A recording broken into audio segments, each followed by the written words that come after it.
한 주간 잘 지내셨습니까? 우리는 다른 어떤 때보다 불확실한 미래를 살고 있다고 이야기를 합니다. 당장 내일 우리 앞에 어떤 일이 펼쳐질지 예측이 불가능하다는 겁니다.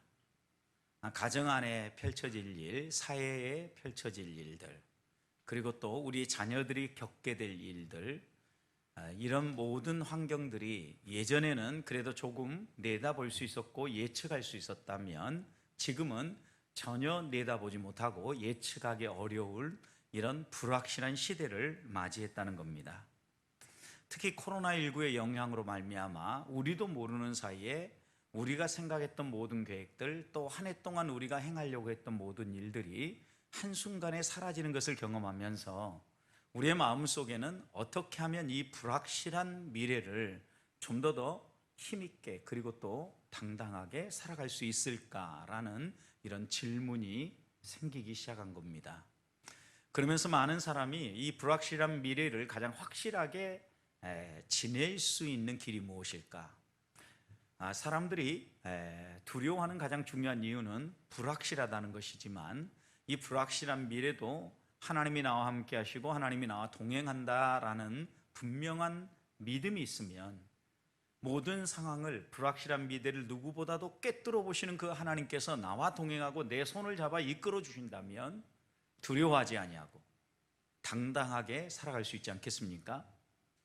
어디든 우리가 초행길이라고 하면 사람들은 두려워하게 되어 있습니다. 그런데 그 초행길을 먼저 가본 사람이 있어서 앞서 인도해 준다든지 내 손을 잡아 이끌어 준다면 우리는 처음 가면서도 그 길을 두려워하지 아니하고 걸어갈 수 있지 않겠습니까?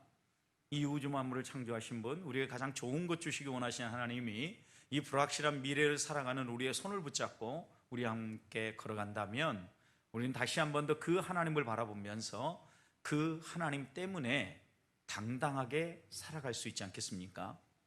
그래서 10월 넘어서 이제 11월에 한 해를 마무리하는 길목에 우리들이 좀 더 마음에 기억하고 살려내기 원하는 것은 과연 내 개인이 하나님 앞에 온전히 서는 것도 중요하지만 우리 교회가, 공동체가 함께 하나님 앞에 서 있는가? 적어도 나의 기도는 나 혼자만의 기도가 아니라 옆에 있는 믿음의 형제 자매들과 함께 손을 붙잡고 힘을 모으는, 마음을 모으는 기도인가? 이런 질문을 가지고 11월 한 달 동안 우리 안에 공동체적 영성이 살아나고 한 해를 마무리하는 길목에 오히려 더 하나님 앞에 함께 우리 교회가 나아가는 그런 기회가 되기를 소망합니다. 특별히 오늘은 내일 모레 이웃사랑 축제가 눈앞에 있습니다. 그래서 우리의 공동체 영성 가운데에서도 우리가 과연 기도라는 이 공동체 영성, 우리 교회는 기도로 하나 되어 있는가? 불확실한 미래에 대한 두려움 앞에서 우리를 바르게 인도할 하나님에 대한 믿음을 가지고 온전히 하나님을 붙잡고 기도하면서 우리의 모든 염려를 내려놓고 주님을 따라가고 있는가? 다시 한번 확인하는 이 밤이 되기를 소망합니다.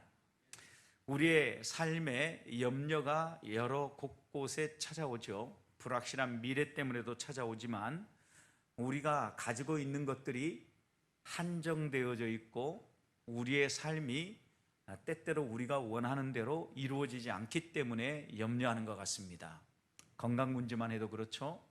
건강을 자신하고 열심히 운동했던 사람인데 어느 날 갑자기 건강에 적신호가 켜지고 검사를 해보니 수술을 받아야 되고 또 치료를 받아야 된다라는 이야기를 들을 때 그 누구도 건강을 자신할 수 없다는 것 깨닫게 되죠. 또 우리에게 다가오는 내일에 대한 염려도 크죠.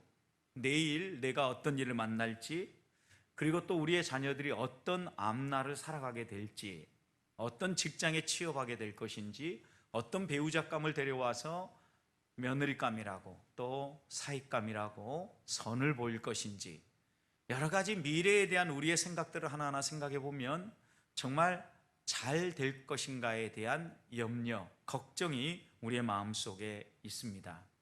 그런데 실제로 우리가 염려하는 것들을 살펴보면 염려하는 것들을 종합해 보니까 그 가운데 40%는 실제로 일어나지 않을 일들에 대해서 우리들이 걱정을 한다는 겁니다.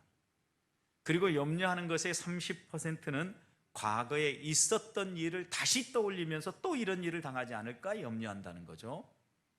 그리고 12%는 나의 불행한 일이 남의 불행한 일이 나의 불행한 일이 아니라 남의 불행한 일이 나에게도 닥쳐올 수 있겠구나라는 염려로 약 12% 정도가 걱정을 한다고 합니다.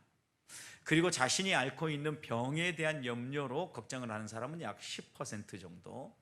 그리고 우리의 삶에서 실제적으로 내 삶에 걱정이 되어서 염려하는 경우는 8%라고 합니다. 그러니까 적어도 우리가 걱정하는 것 대부분은 일어나지 않을 일이거나 남에게 일어나고 있는 일, 과거에 일어난 일들, 이런 것들 때문에 염려하고 미리 걱정하는 경우가 많다는 것이죠.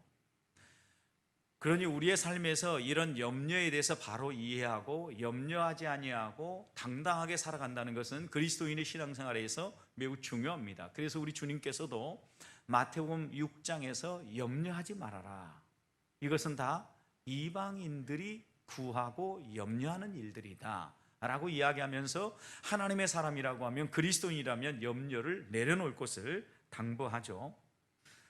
염려를 한다는 것은 마음을 쓴다, 그러니까 좋은 의미에서 마음을 쓴다라는 의미이기보다는 내 마음이 집중해서 어떤 일들을 막 열심히 해내는 걸 이야기하는 것이 아니라 마음이 분산되어지는 겁니다. 부산하게 이것도 해야 되고 저것도 해야 되고 이 생각도 나누고 저 생각도 생각이 나서 여러 가지 생각에 사로잡혀서 손에 일이 안 잡히는 거죠. 이런 경우 여러분 있지 않습니까?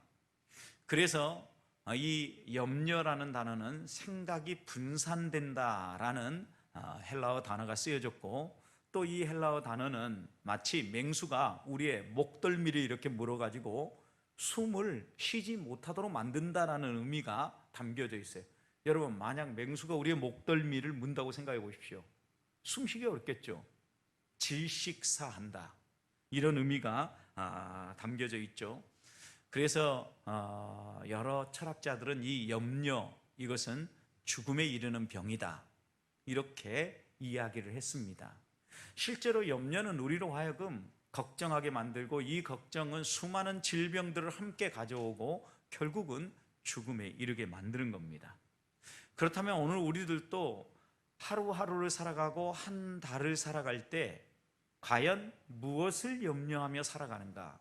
내게 있어서 가장 내 마음을 많이 쓰는 것, 내 마음이 많이 집중되는 것, 그것이 무엇인가를 한번 생각해 보자는 거죠. 여러분, 그게 무엇입니까? 혹시 많은 경우 여러분의 의식주, 먹고 입고 자는 것, 이것과 연관되어 있지 않습니까? 최근에 먹는 것도 야채가 갑자기 비싸져 가지고 김치, 김장 어떻게 담을까 고민되십니까? 또 집에 머무는 시간이 많은데 김치는 담아야 되겠는데 어떻게 담아야 될까 염려가 되십니까? 먹는 것 문제죠 지금. 그리고 여러분, 주거, 우리나라에 있어서 지금 가장 큰 문제는 이 주거의 문제라고 그러죠. 주거, 집 문제 때문에 전세 대란, 그 다음에 집을 건강하게 이렇게 자기의 주거 문화로 사용해서 소유하거나 또 임대해서 사는 것이 실제로 어려운 시대가 우리 앞에 다가왔다라는 거예요. 그렇기 때문에 많은 젊은이들이 어떻게 우리는 살아갈까, 어디에서 살까, 어디에 내 거처를 마련할까, 이런 걱정이 앞서 있어요. 분명히 의식주, 이 문제는 우리의 기본권인 동시에 우리의 염려거리인 게 사실이에요. 그런데 의식주만입니까 여러분? 가장 또 많이 걱정하는 것, 또 여러분들이 나이가 들어가니까 제일 많이 걱정하는 게 무엇입니까? 건강이죠, 건강. 그리고 코로나19 이렇게 터지고 나니까 건강에 기저질환이 있는 사람들은 훨씬 더 위험하다 그러니까 건강에 더 조심하는 거죠. 아예 기저질환이 있는 사람은 밖에 돌아다니는 것에 대해서도 걱정을 합니다. 그런데 곰곰이 생각해 보자고요. 우리의 질병과 관련해서 우리가 걱정하는 것은 혹시 감염의 위험도 있지만 죽음에 대한 두려움이죠. 그런데 여러분, 하나님이 생사화복을 주관하십니다. 일부러 내가 막 돌아다니면서 감염되겠다고 하는 것도 아닙니다. 그렇다면 적어도 우리가 걸어 다닐 때 하나님이 지키시고 보호하시고 내 생사를 주관하신다면 혹시 우리들이 너무 이 질병으로 인하여서, 건강으로 인하여서 염려하고 조급해하고 두려워하고 있지는 않습니까? 그것만이 아니죠. 분명히 우리의 장래, 어떻게 먹고 살 것인가부터 시작해서 미래에 내가 어떤 모습으로 내 후배들에게 비춰질 것인가, 자녀에게 어떠한 모습으로 내가 마지막 모습을 남길 것인가, 이런 여러 가지 염려가 우리 앞에 있어서 기도할 때 하나님 제발 저는 자녀들에게 짐거리가 되지 아니하고 하나님의 품에 안기게 해주십시오, 이런 기도를 하고 있습니다. 여러분, 그런데 이런 염려를 하는 우리에게 예수님께서는 마태복음 6장에서 그런 모든 염려가 부질없는 것이라는 걸 이야기하셨어요. 이렇게 얘기하셨죠. 너희가 염려함으로 너희의 키를 한 자라도 더할 수 있느냐. 다른 말로 표현하면 너희의 생명을 단 1초라도 늘릴 수 있느냐, 이 이야기예요. 또 예수님께서는 너희가 염려함으로 말미암아 너희의 머리카락 한 터럭이라도 희게 만들거나 검게 만들 수 있겠느냐라고 물었어요. 여러분, 이 질문 속에는 너희가 지금 하고 있는 이 모든 염려, 이 모든 걱정이 부질없는 일이다, 허사다, 하지 말아야 될 걸 너희들이 하고 있다 라고 이렇게 말씀하는 겁니다. 여러분, 그런데 분명히 우리 주님은 허사다, 그리고 하지 말아야 될 일이다 라고 이렇게 말씀하는데 실제 우리의 삶은 어떻습니까? 그것 때문에 울고, 그것 때문에 웃고, 걱정하고 염려하지 않습니까? 적어도 여러분, 우리가 이런 염려들을 가지고 오히려 걱정을 한다면 우리의 수명은 더 줄어들게 돼 있어요. 염려의 양이 많아지면 많을수록 스트레스는 올라가고 수명은 단축된다는 얘기예요. 그러니까 염려와 수명은요, 반비례해요. 그래서 주님께서 이렇게 물은 거죠. 너희가 그렇게 염려함으로 수명을 더 늘릴 수 있느냐? 아니다. 정반대다. 염려가 많아지면 수명은 짧아지고 염려가 줄어들면 수명은 길어진다, 이 이야기를 하고 계시는 거죠, 여러분. 그렇다면 우리들이 여기에서 또다시 한번 생각해 봐야 될 것이 있습니다. 여러분이 실제로 염려에 사로잡힐 때 여러분 몸에 어떤 반응이 일어나는가 생각해 보십시오. 심장이 막 두근두근 거리기 시작합니다. 혈액순환이 빨라집니다. 그 다음에 몸에 있는 여러 신경계통에 자극이 생겨서 신경이 불안정해집니다. 몸이 아픈 거죠, 여러분, 이것이. 그래서 우리가 이런 아픔을 해결하려고 하면 마음의 안정을 찾아야 됩니다. 충분히 수면을 취해야 됩니다. 숙면을 취하십시오. 건강한 운동을 하십시오. 의사들은 한결같이 이렇게 얘기를 합니다. 그리고 우리가 이런 부분이 아프니까 약을 처방해 주십시오 하면 부득이하게 우리의 신경계를 좀 안정시켜 줄 수 있는 이런 약들을 처방해 주지 않습니까? 왜요? 염려하지 말라는 거예요. 너무 예민하게 반응하니까 예민하게 반응하지 말고 그것에 대해서 좀 느긋하게 반응하라고 이야기하는 거예요. 여러분, 이건 세상의 의사들도 이야기하는 겁니다. 그런데 우리 주님께서는 그 정도 이야기한 게 아니에요. 허사다, 염려하지 말아라, 왜 부질없는 것들을 붙잡고 너희는 그렇게 걱정하느냐 라고 주님께서는 분명하게 말씀하는 거예요. 오히려 우리의 수명을 연장하려고 하면 이 모든 것들을 내려놓고 마음 편안하게 하나님을 바라보는 거예요. 왜요? 생명을 주관하시는 분은 하나님이기 때문입니다. 그래서 욥기 14장 5절 보면 그의 날을 정하셨고 그의 달수도 주께 있은즉 그랬어요. 우리의 생명의 수가 완전히 주의 손에 있다는 거예요. 그러니 주님을 의지하고 주님을 붙잡는 것이 우리의 생명을 연장시키는 길이고 평안하게 삶을 살아가는 길이에요. 그래서 염려의 문제는요, 곧 믿음의 문제이기도 해요. 우리가 믿고 의지하는 하나님이 누구인가를 생각하면 나의 의식적뿐만 아니라 내가 오늘 걱정하고 있는 이 모든 것들을 하나님이 책임져 주신다라고 믿는다면, 그런 믿음이 우리 안에 흔들리지 않는다면 두려워하지 아니하고 걱정하지 아니하고 염려하지 않고 살아갈 수 있는 힘이 흘러나온다는 겁니다. 우리 주님이 마태복음 6장에서 또 얘기하셨죠. 공중에 나는 새를 봐라. 그가 어떻게 먹고 사냐는 거죠. 수고하지 않는다는 거죠. 그런데 누가 먹이시고 누가 입히신다는 거예요? 하나님이 먹이시고 하나님이 입히신다. 수고도 하지 아니하고 길쌈도 하지 않느니라. 공중 나는 새와 들에 핀 백합화를 비유하시면서 이렇게 얘기하죠. 여러분, 그런데 생각해 보십시오. 공중에 나는 새가 그러면 수고도 하지 않아도 하나님이 먹이신다라고 그랬으니까 하루 종일 나무에 앉아가지고 입만 벌리고 있어요. 갑자기 그러면 곤충이 하나님이 탁 그 입에다 떨어뜨려 줄까요? 그 의미는 아니죠. 지금 공중 나는 새를 봐라. 들에 핀 백합화를 봐라. 그 들에 아무것도 하지 아니하고 식물이 딱 들에 있으면서 양분도 빨아들이지 아니하고 그냥 가만히 있으면 하나님이 멋지게 꽃을 피게 해주냐는 거죠. 일찍 일어나는 새가 먹잇감을 하나를 먹어도 더 먹는 거예요.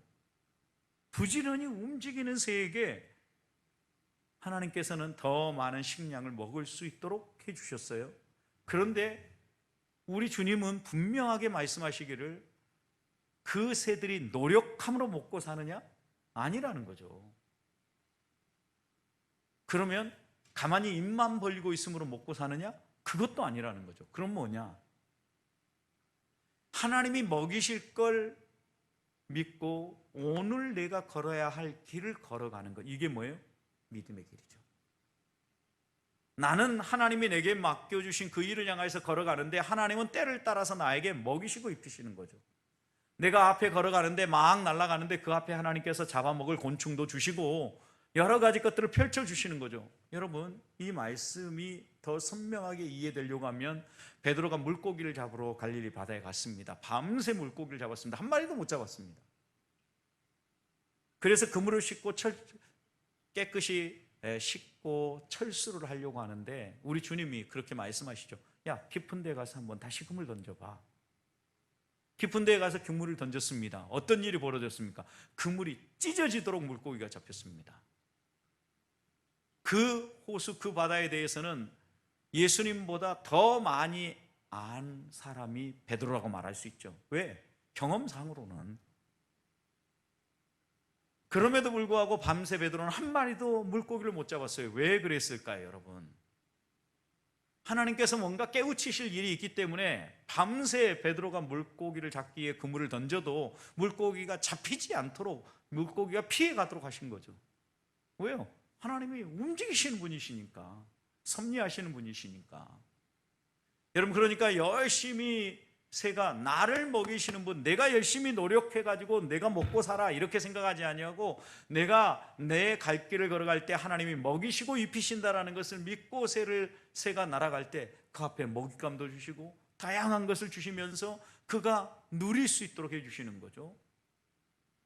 하나님을 의지하고 하나님을 따라갈 때 하나님께서 그에게 그물이 찢어지도록 풍성한 물고기를 주신다라는 걸 깨우쳐 주시는 거죠. 이 믿음이 있으면 어때요? 두려워하고 걱정하지 않으죠. 의식주 문제 때문에 걱정하지 않는 거죠. 우리는 이제까지 이 믿음을 가지고 살아왔어요. 그런데 언제부턴가는요, 이 믿음이 깨어지기 시작하는 거예요. 내가 노력해야 되는데, 이제까지는 내가 열심히 벌어서 살았는데 이제 나이 들어가지고 먹고 살 것이 없으면 내가 어떻게 살지? 여러분, 이제까지도 내가 벌어서 내가 먹고 살았습니까? 내가 열심히 내 직장에서 내 일터에서 일하고 나니까 하나님이 먹여주신 거 아닙니까? 여러분, 이 믿음의 순서가 뒤바뀌니까 장래에 대한 불안함이 다가오고 걱정이 생기면서 하나님 앞에 맡기지 못하는 거예요. 염려가 생기는 거예요.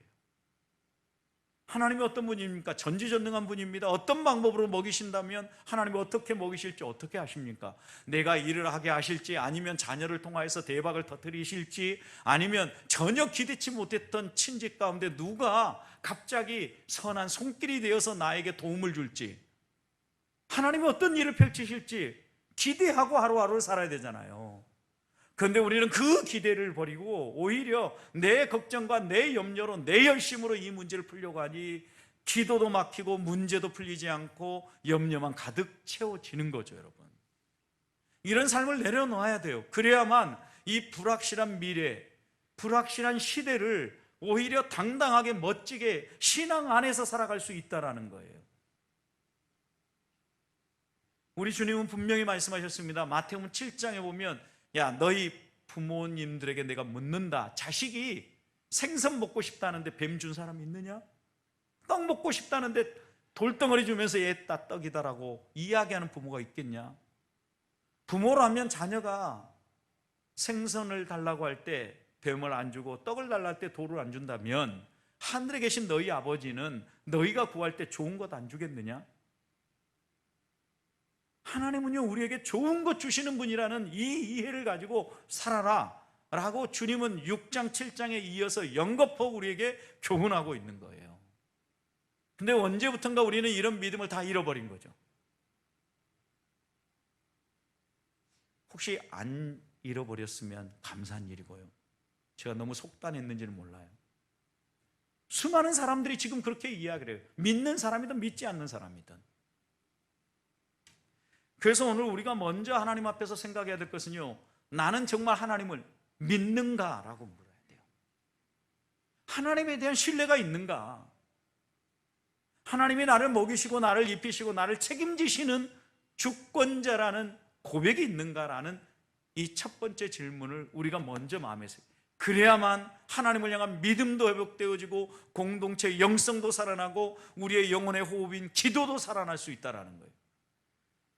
특별히 돌아오는 주일 우리가 이웃사랑 축제로 모이는데 그들이 와서 볼 때 뭔가 달라야 될 거 아닙니까, 여러분? 우리도 똑같이 미래 걱정해, 먹고 자고 입을 것 똑같이 걱정해. 그들과 우리가 별 다를 것이 없다 하면 교회 와서 무엇을 배우고 어떤 부분에 자극을 얻겠습니까? 그것은 믿음이 아닙니다. 그건 교회가 아닙니다. 하나님 앞에서 정말 우리가 회복해야 될 것은 믿음이 무엇인가를 다시 한번 스스로 묻고, 하나님을 나는 제대로 믿고 있는가, 이 밤에 기도하며 하나님 앞으로 한 발 더 가까이 나아가는 시간이 되기를 소망합니다. 두 번째입니다. 그런데 우리는 이 사실을 알아요. 그럼에도 불구하고 걱정이 생겨요. 왜냐하면 저도 말씀을 전하고 저도 이 말씀을 부단히 묵상하고 또 제 마음속에 주지시키지만 제 마음속에 은근히 이 염려가 다가와요. 그래서 오늘 우리가 읽었던 말씀이 있는 거예요. 염려하기 때문에 우리에게 아무것도 염려하지 말고 라고 우리 주님의 제자 바울은 전하는 거예요. 아무것도 염려하지 말고 다만 모든 일에 기도와 간구로 너희 구할 것을 감사함으로 하나님께 아뢰라. 여러분, 그런데 여기에서 우리들이 하나 더 생각해야 될 것이 있어요. 왜 우리 안에 알면서도 이 염려가 그치지 않는가? 6절 말씀 다시 보시기 바랍니다. 염려하지 말라고 하는데 뭘 염려하지 말라고 그랬습니까? 아무것도예요. 그리고 기도하라고 그랬는데 무엇에 대해서 기도하라고 그랬습니까? 모든 것에 대해서 기도하라고 그랬어요. 여러분, 그런데 이 두 가지 단어가 우리에게 교훈하는 말은 뭐냐면 다예요. 다. 모두예요. 그런데 우리는 선택해요. 이것은 하나님이 해주실 것, 이것은 내가 해야 될 것. 우리 스스로 취사 선택해요. 하나님 앞에 맡기고 기도해야 될 것과 내가 해야 될 것을 취사 선택하기 시작해요. 그런데 우리 주님은 우리에게 아무것도라고 얘기했고 모든 일이라고 얘기했단 말이에요. 여러분, 아무것도라고 그랬어요. 그리고 모든 것이라 그랬어요. 그렇게 하나님께 맡기고 그렇게 기도해봐요. 염려가 생길까요?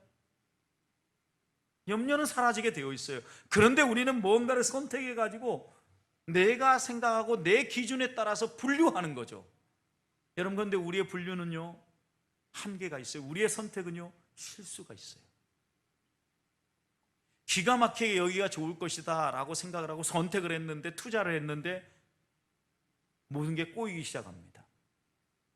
모든 전문가들이 이렇게 예측을 하니까 나도 그 전문가 말 좀 들어봐야 되겠다라고 선택을 하고 딱 그 길을 걸어갔더니 그 전문가의 말대로 안 되는 거죠, 여러분. 왜? 인간의 선택은 불완전하니까. 그럼에도 불구하고 우리는 우리가 치사 선택에서 염려의 문제를 풀려고 그래요. 어리석은 일이에요. 하나님은 우리에게 치사 선택하라고 얘기하는 것이 아니라 아무것도 모든 것이라 그랬어요. 염려는 그 어떤 것도 하지 말고 기도는 모든 것에 대해서 해라. 이렇게 우리에게 당부하고 있다는 거예요. 이것은 이사야 선지자가 하나님의 선택, 하나님의 생각, 우리의 선택, 우리의 생각이 얼마나 차이진지를 표현한 걸 보면 확실해요. 이사야 55장 8절 말씀을 보면 내 생각은 너희 생각과 다르며 내 길은 너희 길과 다름이라. 다르다는 걸 강조했어요. 여기에는 무엇이 다르다고 얘기합니까? 하나님의 생각과 우리의 생각, 그리고 하나님의 길과 우리의 길. 달라요, 이건. 그런데 우리의 생각으로, 우리의 길로 염려의 문제를 풀려고 해요. 치사 선택을 해요. 안 풀려요, 여러분. 그리고 9절 이렇게 얘기했어요. 하늘이 땅보다 높은 같이 내 길은 너희 길. 또 나왔어요. 내 길과 너희 길을, 내 길은 너희 길보다 높으며 그랬어요. 여기서는 다르다, 그 다음에 높다 얘기했어요. 그 다음에 또 반복했어요. 내 생각은 너희 생각보다 높으니라 그랬어요. 자, 이거 2절에 거쳐서 반복했죠. 내 길 너희 길, 내 생각 너희 생각. 다르다. 두 번째, 내 생각 너희 생각. 비교하면 하늘과 땅의 차이 지는 것처럼 내 생각이 너희 생각보다 높다 그랬어요. 자, 그러면 치사 선택을 합니다. 땅을 선택하겠습니까? 하늘을 선택하시겠습니까? 하늘을 선택하는 방법은 아무것도 모든 것 다 맡기는 거예요. 치사 선택하지 않냐고, 내가 어떤 것 초이스하지 않냐고 기도하는 거예요. 하나님이 우리에게 분명히 이렇게 말씀하심에도 불구하고 우리들은 하나님 앞에서 선택을 해요. 이 선택의 문제는 또 하나 어떤 문제를 안고 있냐면 내가 주인 행세를 하는 거예요. 다 맡긴다는 건 뭐예요? 그리고 모든 걸 기도한다는 건 뭐예요? 하나님께 맡긴다라는 것, 하나님이 주인이시다라는 것을 인정하는 행위예요. 그래서 우리가 여기에서 놓치지 말아야 될 것은요, 치사 선택함으로 말미암아 어리석은 반복을 하다 보면 걱정과 두려움, 염려는 해결되지 않는다는 겁니다. 자, 그렇다면 이 밤에 무엇을 간구하고 무엇을 구해야 되겠습니까? 하나님, 나를 믿는 내가 주인 행세하는 어리석음을 회개합니다. 용서해 주십시오. 그리고 이제부터는 치사 선택하지 아니하고 다 맡길 수 있게 해 주십시오. 모든 것을 기도할 수 있도록 도와주십시오. 여러분, 이게 믿음 아니겠습니까? 저는 우리 보백교회 안에 이런 믿음이 살아나기를 소망합니다. 마지막입니다. 우리는 인간이기 때문에 이렇게 치사 선택을 안 해야 되는데 치사 선택을 하는 또 하나의 이유가 있다고 하면 보이는 것에 자꾸 걸리기 때문에 그렇습니다. 보이는 것 때문에. 우리 눈에 자꾸 보이는 것이 우리의 마음속으로 들어옵니다. 그러면서 우리의 생각으로 움직입니다. 그런데 오늘 7절 말씀을 보십시오. 하나님께서는 이 7절 말씀을 통하여서 우리에게 뭐라고 얘기합니까? 그리하면, 너희가 모든 것 다 맡기고 나면, 그리하면 모든 지각에 뛰어난 하나님의 평강이 그리스도 예수 안에서 너희의 마음과 생각을 지키시리라. 두 가지를 대비했습니다. 하나님의 생각, 하나님의 평강, 그리스도의 평강. 그것과 너희의 마음, 너희의 생각. 하나님의 평강과 그러면 여기 대비된 건 없는데 그건 뭘까요? 너희의 염려. 성도 여러분, 이 대비를 보면서 우리는 놓치지 말아야 될 게 있어요. 여기에서 마음속에 다시 한번 생각해야 될 것은요, 우리의 불안한 상황에 대해서 왜 감사가 사라지고 왜 자꾸 염려가 되어지느냐라고 묻는다면, 주권을 인정하지 않는 문제도 있지만 무엇보다도 우리는 하나님과 나를 비교하면서 하나님을 믿는다고 얘기하지만 행동으로는 나를 선택하고 가는 거예요. 그렇기 때문에 우리는 자꾸 넘어지는 거죠. 생각해 보십시오. 하나님의 평강과 우리의 염려, 하나님의 생각과 내 마음의 생각, 이것을 비교해서 하나님의 생각이 훨씬 더 뛰어나다라고 생각을 하면 그것에 의지하고 그것을 따르지 않겠습니까? 여러분, 여러분이 신뢰하는 사람이 여러분이 현재 가지고 풀지 못하는 문제에 대한 해법을 제시해 준다면 따라가지 않겠습니까? 제가 예를 들어서 전기에 대해서 잘 모르는데 전기에 대한 전문가가 이것은 이렇게 배선이 되어졌기 때문에 이렇게 만져서 처리를 하면 문제가 해결됩니다 라고 이렇게 가르쳐 준다고 생각해 보십시오. 쉽게 해결될 수 있겠죠? 저희 지금 그 외벽에 간판을 걸어놨는데 간판에 불 시간 조절이 안 돼요. 여러 방면으로 좀 아는 분에게 조절해달라고 이야기했음에도 불구하고 안 돼요. 그래서 우리가 저기 있는 동안에 시간을 딱 맞춰가지고 꺼져 있으면 6시부터 켜져야 되겠다 그러면 그때 언제 켜지는가 막 저걸 돌려봐가지고 맞춰놨어요. 그러니까 비슷하게 그 시간에는 켜지더라고요. 근데 문제는 뭐냐면 안 켜져 있을 시간에도 켜져 있는 거예요. 모르니까 그런 거예요. 다 찾아봐도 해결 어디 안 나와. 이걸 어떻게 조정해라. 이게 매뉴얼이 없으니까 해결할 방법이 없는 거예요. 그래서 안 켜져 있을 시간에도 켜지고 정말 우리가 원하는 꼭 그 시간에만 켜져야 되는데 그때 안 켜지는 거죠. 왜요? 그 기기를 만든 사람의 매뉴얼을 우리가 알아야 되는데 그걸 모르니까 그냥 경험상으로 한번 해보고 저렇게 해보고 저렇게 해보는 거예요.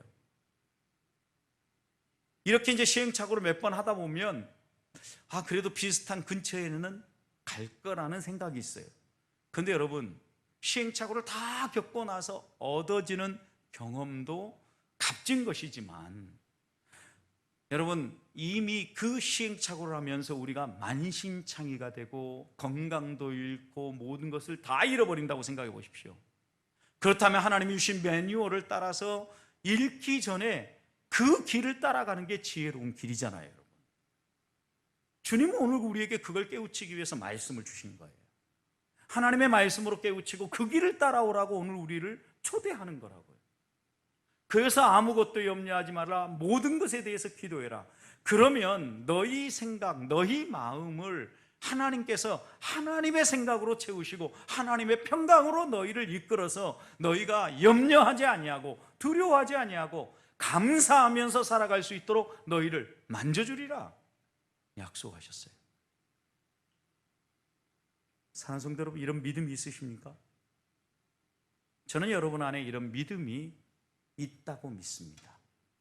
살려내야 됩니다. 분명히 우리는 이 믿음을 경험했고 이 믿음을 알고 있습니다. 그런데 언제부턴가 우리의 시선을 이 세상에 빼앗기면서 이 믿음을 하나하나씩 잃어가고 있다는 것입니다.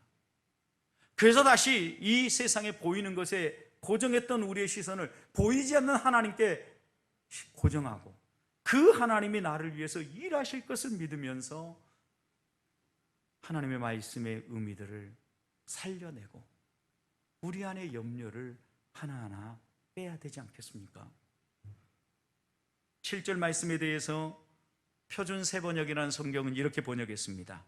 그리하면 사람의 헤아림을 뛰어넘는. 그리하면이 뭐예요? 아무것도 염려하지 말고 모든 것에 대해서 하나님 앞에 다 맡기고 감사하면서 기도하면, 그리하면 인간의 헤아림을 뛰어넘는, 인간의 계산을 뛰어넘는 하나님의 평화가 있어요. 성도 여러분, 우리의 계산, 우리의 헤아림을 뛰어넘는 하나님의 평강, 하나님의 평화 맛보고 싶지 않습니까? 그것이 우리의 인생을 좌우하고 그것이 오늘같이 이 불안한 시대에 우리를 당당하게 만들고